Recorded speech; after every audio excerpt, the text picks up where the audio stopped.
Hello everyone, welcome back to my channel. Today I am going to make a video especially to help you when you revise your understanding of all the rhetorics or figures of speech that you have studied. You have many figures of speech to understand, then you have to analyze those from an unseen text in the exams. So if you have gone through the books of rhetorics, you already know the problem is not much with understanding. You understand it a lot easily, perhaps, if not easily, with 2 or 3 times of reading and looking at the examples. You understand how one particular figure of speech works. But the problem is when you go through all those figures of speech, you get confused after a certain moment, and sometimes you understand, looking at a text, that there is this kind of a figure of speech, but you name it wrong. Just instead of telling, suppose, anticlimax, you say antithesis. That's a mistake, serious mistake. Now, you need to revise it well. You need to practice it well and revise it well to remember which one is which one. So, I think after understanding, after going through that book, that vast, chapter after chapter, rhetoric after rhetoric, after understanding all of these things, you need to make a list in front of you so that you can look at it. You can look at the name of a figure of speech, look at one example where you just look at the example and it reminds you what is it, how it works, what kind of figure of speech it is, how it can be detected, what are the characteristics. Just one example for each of the figure of speech, and you have to list it, make a list of it, and every day go through it so that you revise it well and you will be able to remember when time comes. So I am just trying to go through all the rhetorics in one go. So there are 54 figures of speech that I am going to list up here, and if not possible in one video, I am not sure how fast, how quick I can be, because I talk so much. So if not possible in one video, perhaps I will make it a part. But let's not talk anymore. Let's just move on with our examples. So the first one is, of course, the easiest one.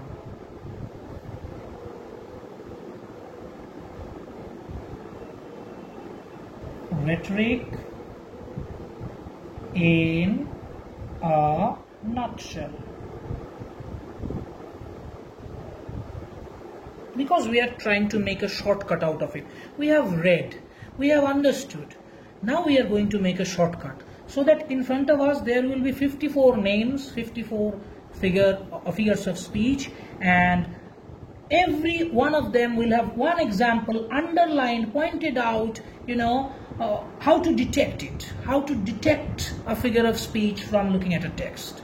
Okay, so that we can do well in the exams. Now the first one is going to be, of course, simile. An example of simile will be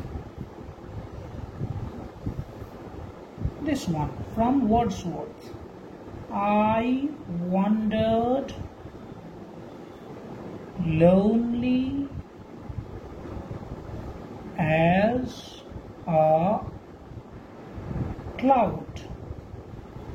right.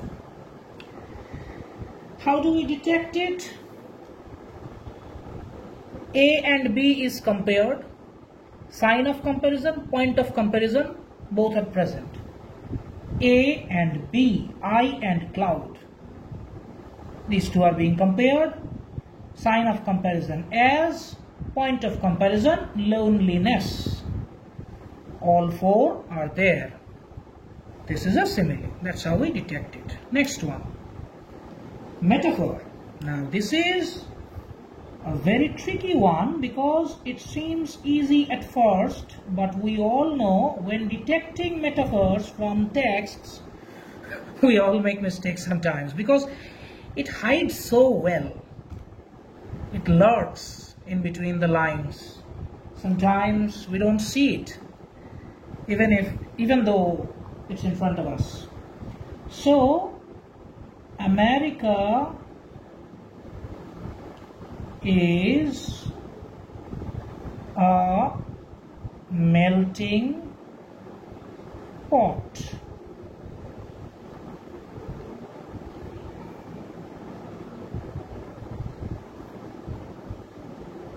Now, melting pot is a different thing. Melting pot cannot be America.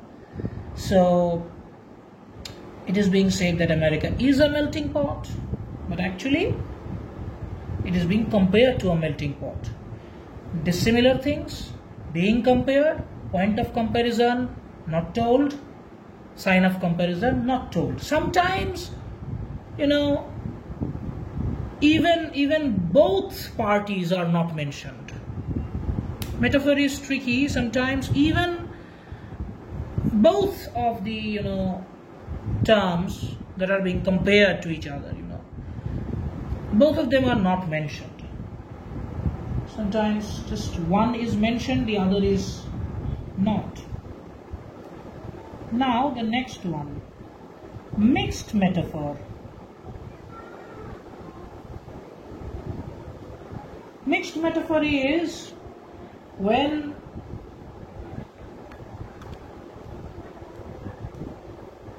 more than one metaphors are mixed together. Like a phrase, to take arms against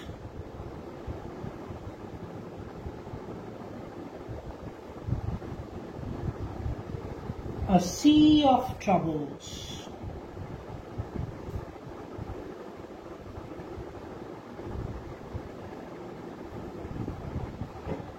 Right.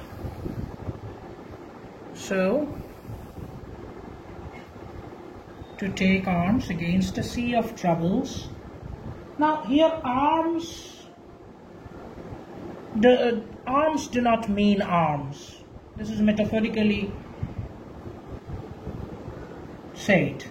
And sea is obviously being compared with troubles. Naturally, this is also another metaphor. So, two metaphors are being mixed up together and creating a mixed metaphor. Next one, extended or sustained metaphor. Extended or sustained metaphor. What's the example? Extended metaphor is, what it does is it compares A with B, then B is explained. It is a more, detailed. Characteristics are told. See how it is done. Like, lines from Shakespeare. All the world's a stage.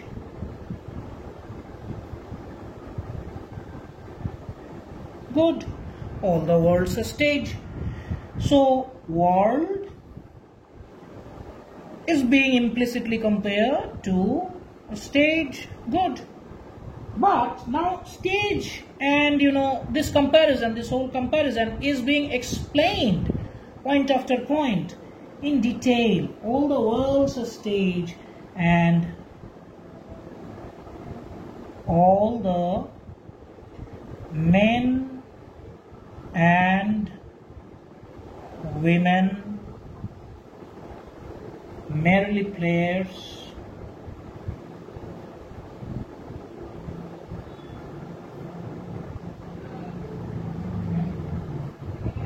They have their exits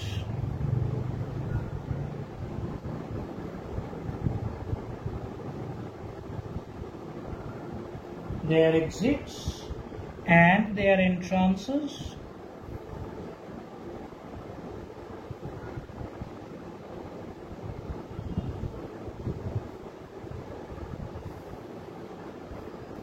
Then, and one man in his time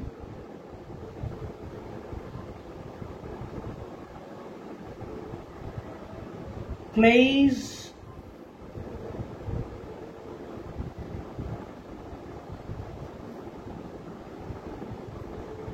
many parts, his act being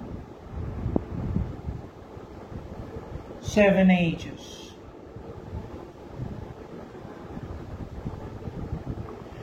So, world is being compared to a stage. Simple metaphor, but no. This is being elaborated point after point, this particular comparison. So, men and women, they are being compared to merely players. They have their exits and entrances. Naturally, exit means death, entrance means, birth, and those are not told explicitly, but these are being compared to, death is being compared to exit, birth is being compared to entrance. So, one man in his time plays many parts, as if, acting different roles. And his act being 7 ages. Okay, so this is a comparison which is, of course, implicit comparison, but detailed, elaborated, point by point, extended. That's why it's called extended or sustained metaphor. Now, strained metaphor.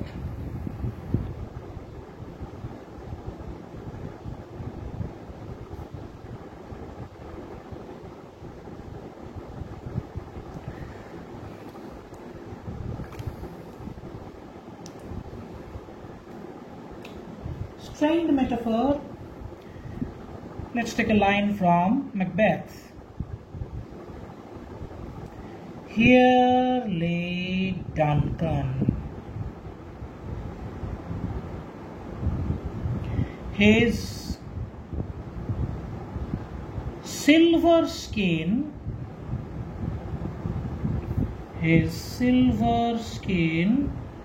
laced with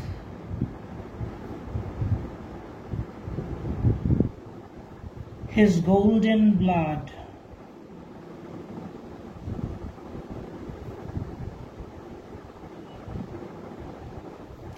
Now, silver, of course, skin is being compared to silver.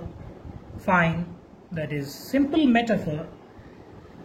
Golden blood, yes, but laced with silver skin, laced with golden blood. This lace thing is, of course, a comparison, but very strained in the sense that it is very, very dissimilar to, compare a person who has blood all over him, and the person is being compared as if he is, laced. Laced is a term that is used in, dressing up some kind of, So this particular comparison is not a very usual one, is not very easy to get. It is strained. That's why it is called strained metaphor. Very dissimilar things are compared implicitly with each other. Now let us move on to a different category where we shall see that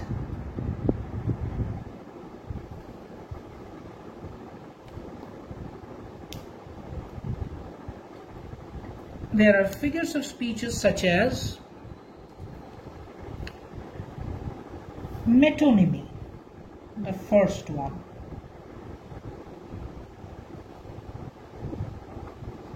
Now, I must tell you, metonymy and synecdoche, they confuse a lot. So, be very careful about these two. I am going to tell you how to detect them, differentiate them, but yet, even though I am going to tell you, these two are very confusing. So, metonymy, example of metonymy is the press criticized the White House. Criticized the White House. Okay, so the press doesn't mean a machine. Press itself, the noun, means a machine. But here, press denotes the news reporters. Okay, so White House doesn't mean a particular building. White House means here the president, the head of administration. So this is metonymy. One noun is being used to denote another noun. Now what is synecdoche then? Synecdoche is also very similar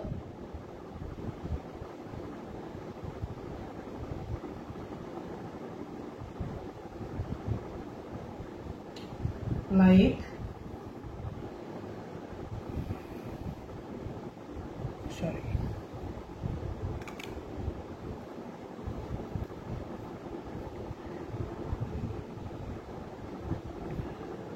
will ye submit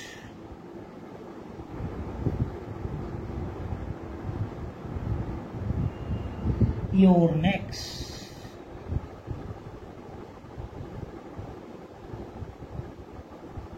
and choose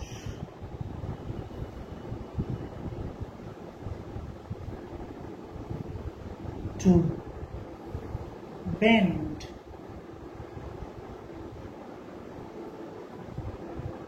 the supple knee, the supple knee.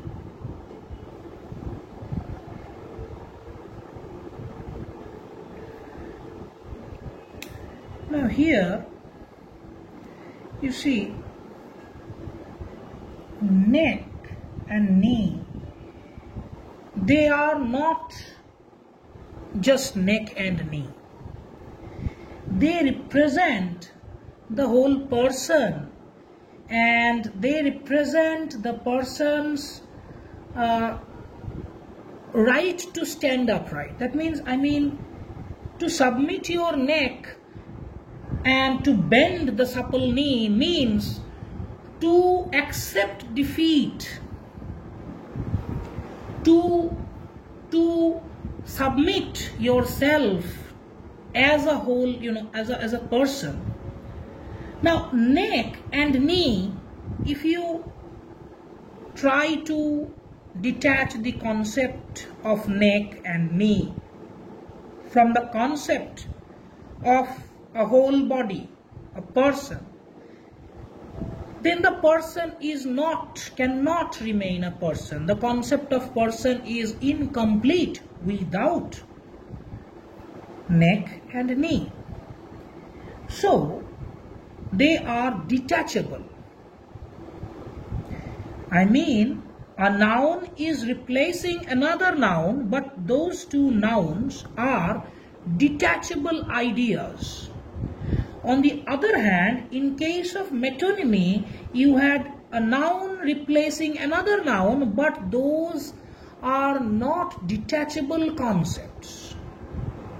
Sorry, those are detachable concepts. I mean, those are detachable concepts. I mean by that is, if the president goes out of the White House, still he is the president and the White House is still the White House.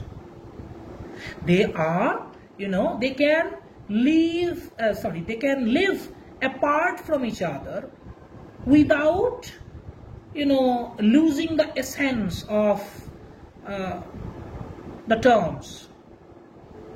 The president remains the president wherever he goes. The White House remains the White House whether the president is inside it or not, right? Simply, that's why it's metonymy. Whenever you detect that there is either a metonymy or a synecdoche, question yourself that are these two ideas, the one that is here and the one that it is actually denoting, these two nouns, are these two as concepts detachable from each other without harming any of them? Then it's metonymy. If they cannot be detached from each other without, deforming the concept of at least one of them, then that is a synecdoche. Let's move on to the next one, that is hyperlarge.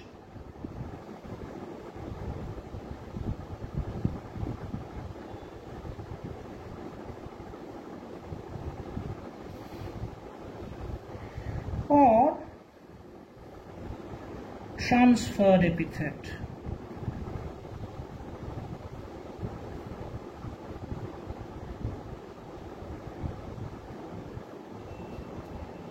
Let's get one example of that.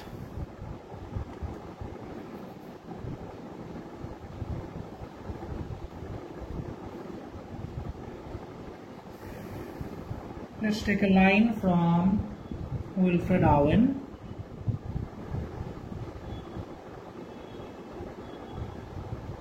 Children ardent for some,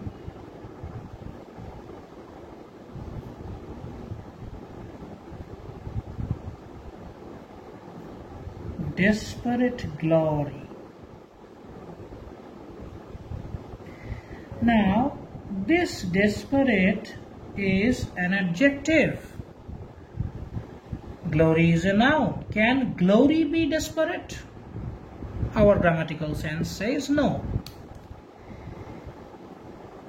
But children, the word that is present in this sentence, children can be desperate. Desperate children. That is possible. So here, the poet has transferred the position of this adjective, the position of this epithet, the qualifying word,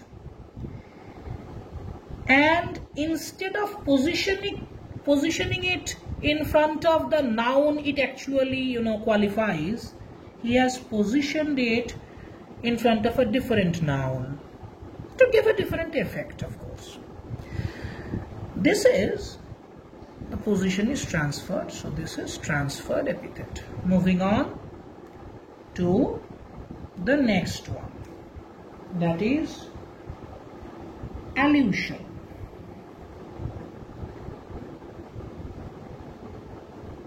Now this one is pretty tricky and pretty tough, I should say, because sometimes they are not seen although they are in front of us, or they are seen but we cannot explain it. We can understand that there is an allusion but we cannot explain it. That's a very common problem with illusion. Let's take one example. This is from Shakespeare's sonnets. Nor shall death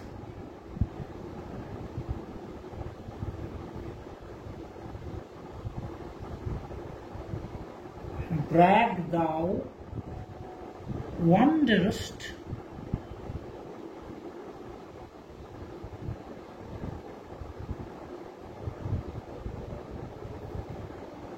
in his shade. In his shade. Now, who can see that this particular shade is not just a simple comparison, that death being compared with a shade or something like that. This is also an allusion to the Bible, the chapter called Psalm. Psalm.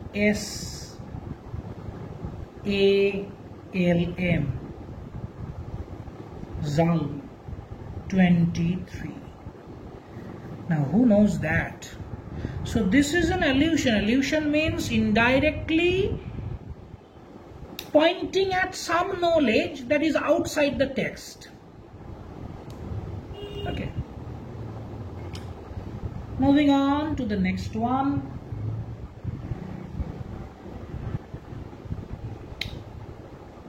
Antithesis.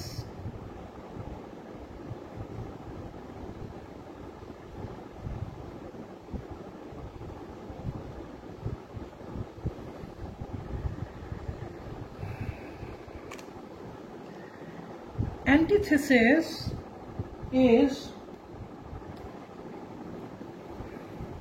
like this: better to reign in hell than serve in heaven. This is from, of course, Paradise Lost by Milton. Now, better to reign in hell than serve in heaven. Reign and serve are opposite words. Also, hell and heaven are opposite words, opposite ideas.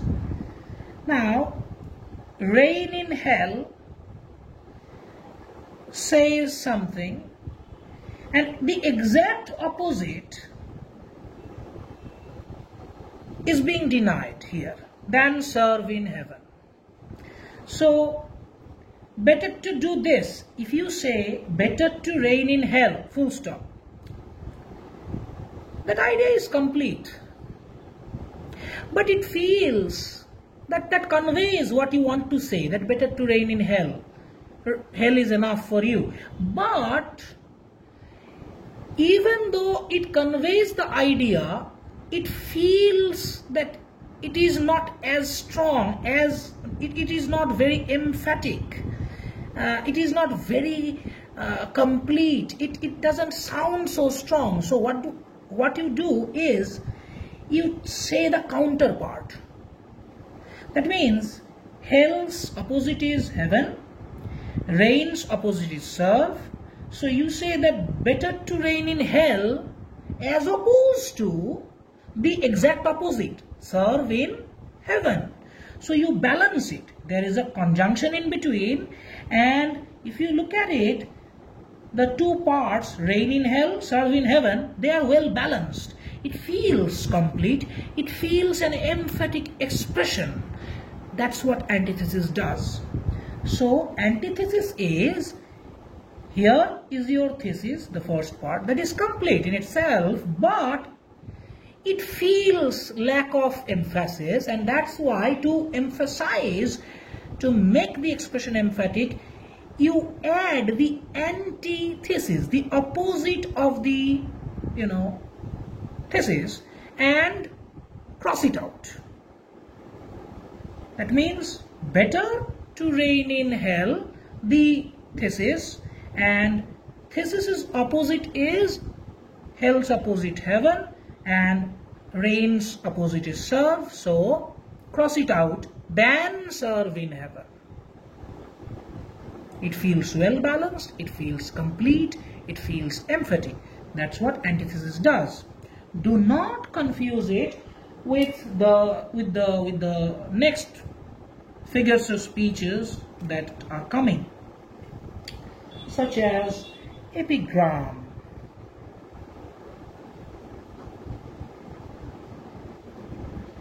Epigram, or sometimes people say that epigram and paradox are same things. Some people say they are same, some people say they are not the same. I have my own theory. It's just forget that. Just let us take an example of epigram.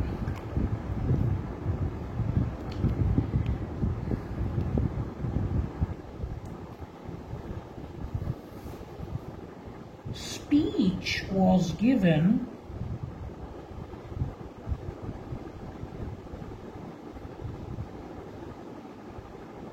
to man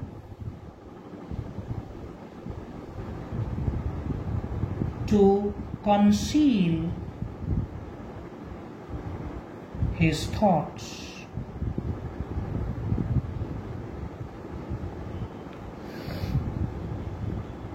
Apparently, it feels that speech was given to man to express his thoughts. We know that we feel so, and we expect that kind of saying as normal.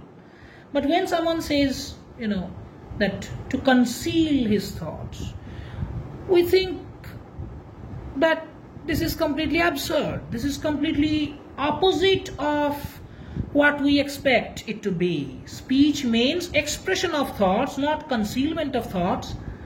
That's what strikes us. Firstly, we get confused by the apparent meaninglessness, apparent insignificance, or apparent striking nature of this kind of sentence. But then we think about it, and then we find a deeper meaning, that when someone is speaking, that someone may be diplomatic, someone may be lying, someone may be speaking in a way to hide some other things that he is not speaking about. So speech is more often than not used to lie, to be used in diplomacy, to do business of various kinds. Naturally, speech here most often than not conceals than expresses our thoughts. So this has a deeper meaning, and that's why this is, though apparently meaningless statement, is actually a very meaningful one. That's why it's an epigram. Why do I say that paradox? As I have already told, that paradox is, some people say different from epigram, some people say paradox is equal to epigram. Although I have not seen many people who say that paradox differs from epigram explain how it differs actually.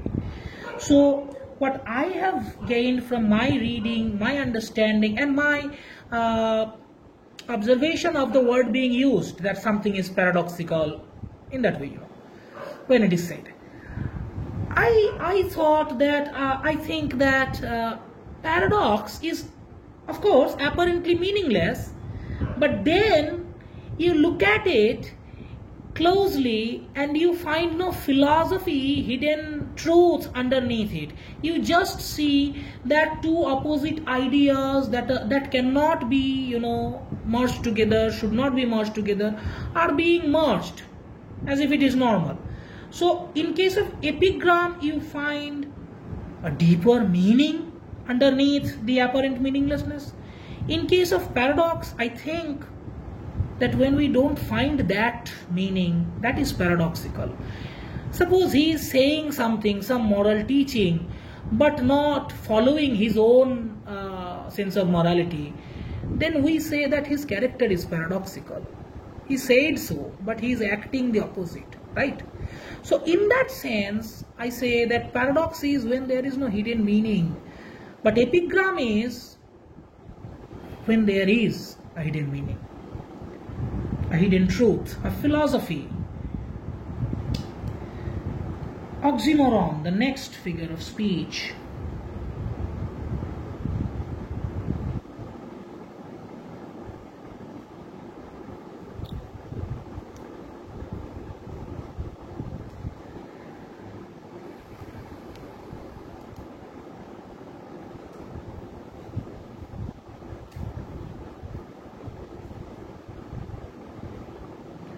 No light, but rather darkness.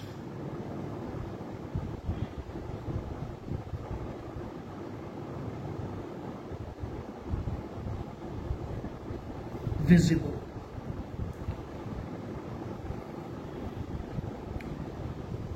Here, two opposite words are sitting together side by side. There is nothing in between. There is no gap. Two opposite words are sitting side by side, juxtaposed, Darkness is the absence of visibility. And something is visible only when there is no darkness. So they are completely opposite ideas, but they are sitting together to create a specific kind of image. This line comes from the description of hell in Paradise Lost, Book 1. So we already know how Milton portrayed that scene, and naturally this has meaning. This is not meaningless, but grammatically, when we look at it, we say that two opposite words hanging together, how can this give us a meaning? This is just like epigram, only it is far more condensed. Epigram takes a whole sentence, whereas this just takes two words. This is oxymoron. Apparently, it is just two opposite words sitting together, should convey no meaning, but it conveys meaning. It delivers. So it becomes oxymoron, not a grammatical incorrectness. Now the next one, that is also climax. Now this climax is not the climax that you have read while studying about the structure of drama, structure of a play. This is rhetorical climax, and this means that when A, B, C, different things are being told, like from Tennyson, to strive, to seek, to find, and not to yield. Now, if you look at these parts, to strive, to seek, to find, and not to yield. If you look at the expressions, you see that one after another, the significance gets more weightage. The significance of the words gets more weightage, more importance, more striking, more powerful. Emphasis gets greater and greater by progress, by progress of the statement. So, the importance of strive, the word strive, is lesser than, definitely, the last one. not to yield. That is the most potent expression in this whole statement.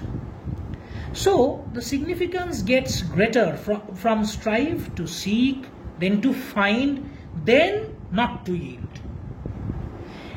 That kind of progression, when it happens in a statement, in an expression, that is called climax. And the exact opposite is called anticlimax.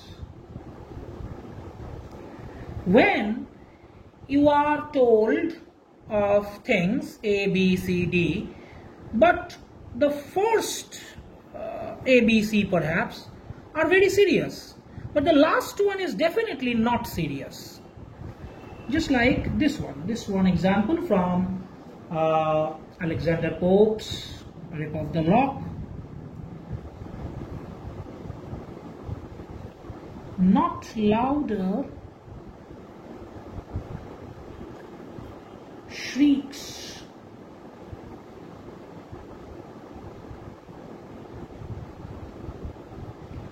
to pitying heaven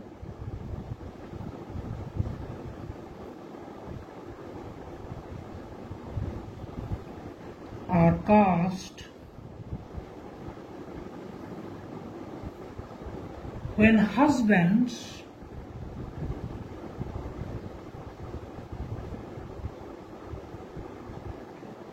or when lapdogs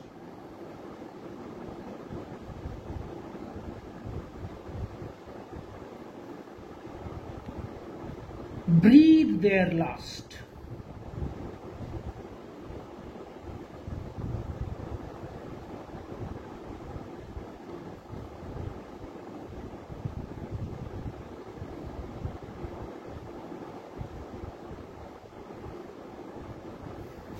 Breathe their lust. So,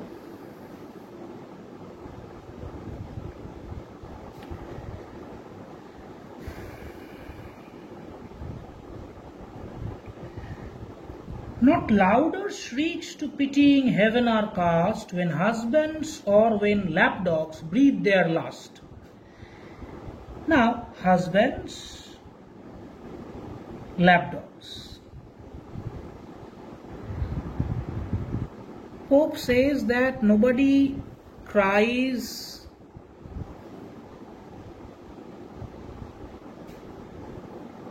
with such intensity. Belinda is crying, in such an intensity, with such passion, that Pope is trying to compare it when a woman's husband dies or her lapdog dies.